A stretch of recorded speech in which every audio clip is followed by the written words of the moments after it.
Mais ce que je comprends, c'est que le tag est une référence pour les jeunes de quartier pour dire à la société, on existe. Premier mode de communication. Forcément. Ouais. Ça avec la danse. Et donc, du coup, quand je rentre dans ce mouvement-là, moi, je suis dans la danse, en fait. Je danse quand je vois choper. Moi, je suis breaker à la base. Enfoiré, t'as caché ça. Mais bien sûr. J'ai commencé en danse. C'est gratuit. C'est pas vrai. C'est sûr. On va à la poste.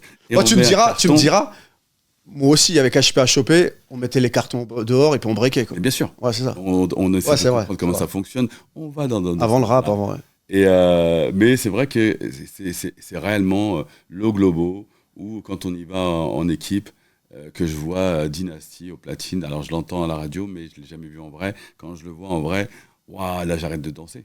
Je comprends qu'effectivement, il y a un mec qui me rappelle le DJ. C'est là où les filles se touchent, quoi. C'est là où tu te dis...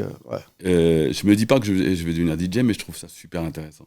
Ce qui était très intéressant aussi à cette époque-là, c'est que on côtoie énormément de gens. Beaucoup de gens se retrouvent en fait dans ce cadre chez Roger Boîte Funk, parce que c'est une soirée à l'initiative de Jacques Massadian qui lui veut faire une soirée un peu de brancher, donc mélanger les gens de quartier avec. On est en quelle année là? On est 86-87. C'est ça.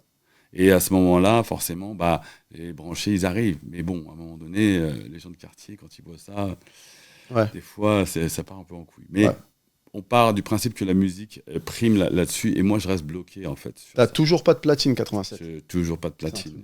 C'est-à-dire qu'à ce moment-là, moi je fais mes études et je me retrouve dans un cadre où je me dis c'est charmé et tout, mais bon,